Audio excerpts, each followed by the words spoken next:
हे very good morning to all. तुमच्या सगळ्यांचं माझ्या या यूट्यूब चॅनलवरती खूप सारं स्वागत आहे.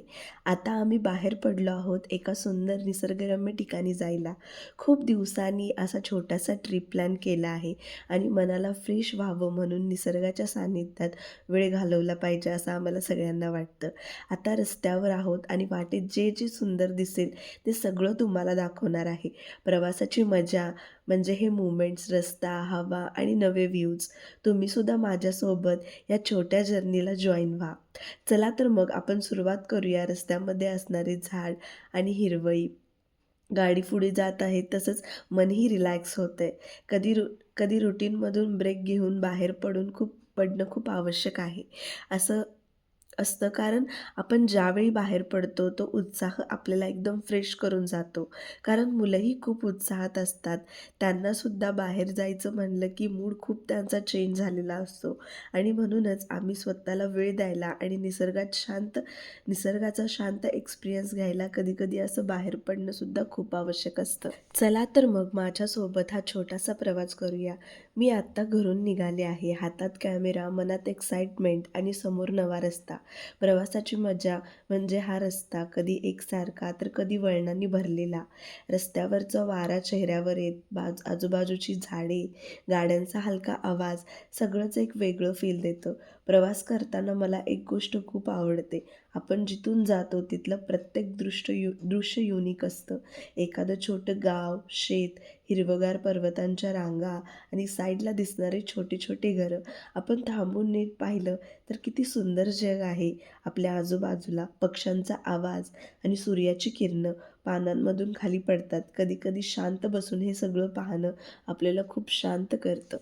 प्रवास म्हणजे फक्त एका ठिकाणाहून दुसऱ्या ठिकाणी जाणं नाही आहे. प्रवास म्हणजे वाटेत मिळणारे छोटे-छोटे अनुभव, किती शांतता, कधी एक्साइटमेंट, कधी हवेतला थंड स्पर्श, हे सगळं मिळून प्रवास खास बनतो. कधी रोडवरच्या झाडांवर बघताना वाटतं, की आपण शहरात किती रशमध्ये जगतो. इथे मात्र प्रत्येक गोष्ट शांत आहे. हवा, रस्ता, निसर्ग आणि आपणही. खिडकीतून बाहेर दिसणारी टेकडी, झुळझुळ वाहणारा वारा आणि रस्त्यावरची ती वळणं, मन काही काळासाठी म्हणजे सगळ्या गोष्टी विसरून जातं. आपण प्रवासाला निघतो तेव्हा फक्त डेस्टिनेशन महत्त्वाची नसते. मध्ये दिसणारा प्रत्येक क्षणही तितकाच महत्त्वाचा असतो. कधी झाडांची ओढ, कधी पक्ष्यांचा आवाज, कधी अचानक दिसणारं एक सुंदर दृश्य, सगळं मनात घर करून जातं. निसर्गात एक वेगळीच जादू असते. काही बोलत नाही, पण खूप काही गोष्टी सांगतो. प्रवास करताना, रोडवरून जाताना डोळे फक्त बघत नाहीत, मनही त्या दृश्यात हरवतं. झाडांच्या पानातून येणारा प्रकाश, रस्त्यावर पडणारी सावली, दूर दिसणारे डोंगर, हे सगळं मिळून प्रवासाला मीनिंग करतं. किती सुंदर असतं ना, थोडा वेळ निघून फक्त निसर्ग बघत राहणं, काही न बोलता फक्त फील करणं. सकाळी उठल्या-उठल्या हे छान असं इतकं सुंदर दृश्य, पक्ष्यांचा आवाज, निसर्ग आणि दुसरं काय पाहिजे?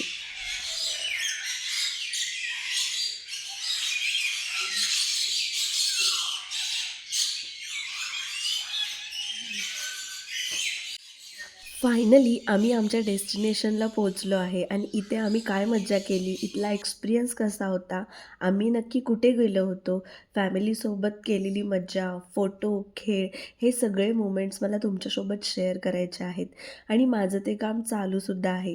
पण या सगळ्यासाठी मला थोडा वेळ लागेल कारण यामध्ये मी सगळं शूट केलं आहे. सुंदर कंटेंट हे सगळं. थोडं एडिटिंगला वेळ लागेल, पण मी लवकरच पुढचा व्हिडिओ अपलोड करेन. स्टे ट्यून कारण हा व्हिडिओ इथेच संपत नाही. खरं तर इथूनच सुरू होतो आहे. ॲक्च्युली छोट्या बॅगमध्ये जास्त सामान किंवा कपडे कसं ॲडजस्ट करायचं हे मला तुमच्यासोबत शेअर करायचं होतं. पण तिथून आल्यानंतर आम्ही खूपच कंटाळलो होतो आणि डिरेक्टली झोपून गेलो. मग दुसऱ्या दिवशी बॅग काढायला घेतली आणि मला ही बॅग पॅक करताना व्हिडिओ बनवायचा होता. पण जाण्याची एक्साइटमेंट, हे सगळं घेतलंय का, ते घेतलंय का, हे सगळं होतं म्हणून तो व्हिडिओ राहून गेला. पण मी असा विचार केला की बॅग पॅक करताना नाही तर बॅग अनपॅक करताना तर मी तुमच्याशी शेअर करूच शकते. तर ट्रॅव्हलिंगसाठी मी फ्लिपकार्टवरून हे पॅकिंग बॅग्स मागवले होते, कारण मला एकाच बॅगमध्ये माझे आणि अगस्त्याचे कपडे ॲडजस्ट करायचे होते. आणि खरं सांगायचं तर हे बॅग्स खूपच उपयोगी पडले. माझे सगळे कपडे व्यवस्थित बसलेत, शिवाय ने-आण करायला पण खूप इझी झालं. कारण एकाच बॅगमध्ये कपडे असतील तर सगळे इकडे-तिकडे होतात आणि अशा बॅग यूज केल्या तर प्रत्येक कपडे आपल्याला वेगवेगळ्या बॅगमध्ये शिफ्ट करता येतात. आणि या पॅकिंग बॅगमुळे माझी बॅग इतकी छान पॅक झाली होती की त्यांचे कपडेसुद्धा यामध्ये ॲडजस्ट होतील इतकी जागा यामध्ये शिल्लक राहिली होती. मी तसं अगस्त्याच्या बाबांना बोलले पण होते की आपण सगळे कपडे एकाच बॅगमध्ये ॲडजस्ट करू शकतो. तर ते बोलले, "नको, लहान मुलांचे कपडे खूप असतात आणि ते लहान मुलांचे कपडे वेगळ्या बॅगमध्ये असलेलेच बरे असतात." माझे आणि अगस्त्याचे कपडे ह्या पॅकिंग बॅगच्या हेल्पने एकाच बॅगमध्ये पॅक झाले होते. कारण युजुअली माझी जी बॅग आहे मोठी ट्रॅव्हलिंग बॅग ती खूप लहान आहे आणि आमच्या दोघांचे कपडे त्या एका बॅगमध्ये ॲडजस्ट होत नव्हते. आणि जरी झाले तरी ते एकमेकात मिक्स व्हायचे आणि परत म्हणजे ज्यावेळी पाहिजे त्यावेळी ते कधी सापडतच नव्हते. त्यामुळे मी या बॅगमध्ये पॅक करण्याचं ठरवलेलं होतं. आणि कारण एकाच बॅगमध्ये सगळे कपडे ठेवले तर मिक्स होतात. इकडे-तिथं, इथे थोडं, तिथं थोडं असं सगळं होत असतं. आणि घरी निघताना पुन्हा पसारा आवरा, हे राहिलं, ते राहिलं असं सगळं होतं. पण या पॅकिंग बॅगमुळे माझी बॅग खूपच नीट पॅक झाली होती. माझे आणि अगस्त्याचे कपडे कॅटेगरीनुसार ठेवता आले होते आणि सगळं एका बॅगमध्ये व्यवस्थित सेट झालं होतं. त्यात अगस्त्याचे कपडे, ब्लँकेट, टॉवेल, माझे सगळे कपडे, शूज हे सगळं बॅगमध्ये आरामात मावलं होतं. त्यामुळे बॅग हँडल करताना पण टेन्शन नव्हतं. मला या पॅकिंग बॅग ज्या आहेत त्या 7च्या सेटमध्ये रिसीव्ह झाले होते.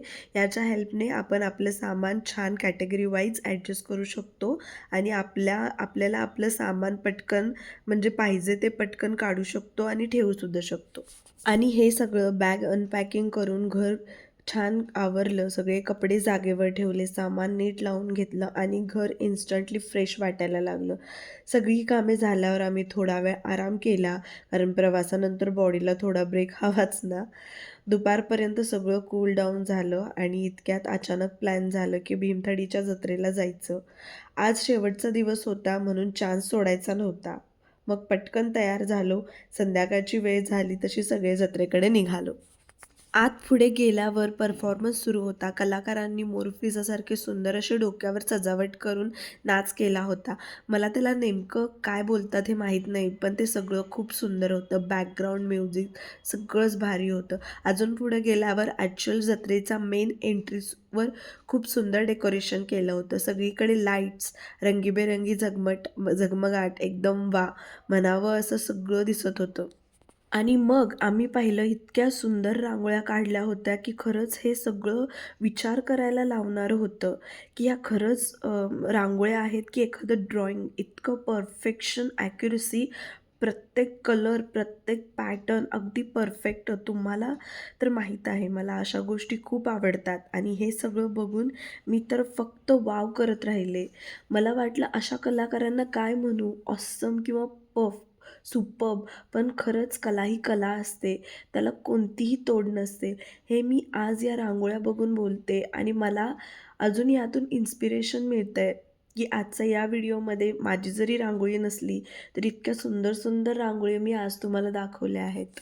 आणि इथे त्यांनी सगळं प्लांट्सनी सुद्धा डेकोरेट केलं होतं. हे सगळं ओव्हरऑल इथलं सगळं वातावरण माझ्या वाइब्सना मॅच करणारं होतं. त्यानंतर आम्ही थोडं पुढे चालत गेलो तर मुलं थोडी कंटाळली होती. मग एक पॉईंटला लहान मुलांचे सॉन्ग्स लागले होते. अगस्त्य तिथे थोडा वेळ खेळला आणि त्यानंतर तो परत रिफ्रेश झाला. तिथून पुढे गेलो तर तिथे महिलांनी बनवलेले खूप छान छान घरगुती वापराच्या वस्तूंचे स्टॉल होते. खरंच प्रत्येक स्टॉलवर काहीतरी वेगळं आणि उपयोगी पाहायला मिळालं होतं. हे आम्ही बनवले आहे 90% देशी गाईच्या शेणाची पायाखाली शेणा बसायला काठी डेकोरेशनसाठी आणि हे देशी गाईच्या शेणाचे. कुठे हाताने शिवलेले क्लॉथ्स आयटम्स, कुठे होम डेकोरच्या आकर्षक काम, तर कुठे छान स्वादिष्ट फूड आयटम्स. बघताना वाटत होतं की प्रत्येक वस्तू मेहनत आणि कलेने भरलेली होती. आता आम्ही बऱ्यापैकी फिरलो होतो आणि सगळ्यांना जोरात भूकही लागली होती. म्हणून आम्ही सरळ फूड स्टॉलकडे गेलो. तिथे इतके स्टॉल होते की कुठल्या कुठल्या स्टॉलपासून सुरू करावं तेच कळत नव्हतं. व्हेजचा वेगळा सेक्शन होता आणि नॉन-व्हेज स्टॉलसाठी वेगळा सेक्शन होता. आम्ही एक-एक स्टॉल बघत होतो आणि बघता-बघता खातही होतो. त्यात उकडीचे मोदक तर वाह! अगदी अप्रतिम. तुपाची टेस्ट आणि गरमागरम मोदक. वॉव! खूपच छान वाटलं. कारण थंडीसुद्धा खूप होती. आणि त्यात हे गरमागरम मोदक खायला खूप मज्जा येत होती. जरा पुढे गेलो तर तिथे खापरावरचे मांडेसुद्धा होते आणि त्यांनी तर त्याचा पूर्ण सेटअप तिकडे मांडला होता. मी हे कधीच पाहिलं नव्हतं, त्यामुळे मी पूर्ण प्रोसेस बघत होते. खूप छान आणि किती मोठ्या असतात ह्या पोळ्या आणि बनवताना सुद्धा किती मेहनत घ्यावी लागते. खापरावरचे मांडे खाण्यासाठी तर लोकांनी रांग लावली होती. इथे काही लोक खाली बसून, तर काही लोक टेबल चेअरवर बसून सगळ्याचा आस्वाद घेत होते. तर तुम्हाला आजचा व्हिडिओ कसा वाटला हे मला कमेंट थ्रू नक्की सांगा. आणि जर माझे व्हिडिओज आवडत असतील तर व्हिडिओजना लाईक, शेअर आणि चॅनलला सबस्क्राईब करायला विसरू नका. आपण परत भेटू अशाच एका इंटरेस्टिंग व्हिडिओसोबत. तोपर्यंत बाय.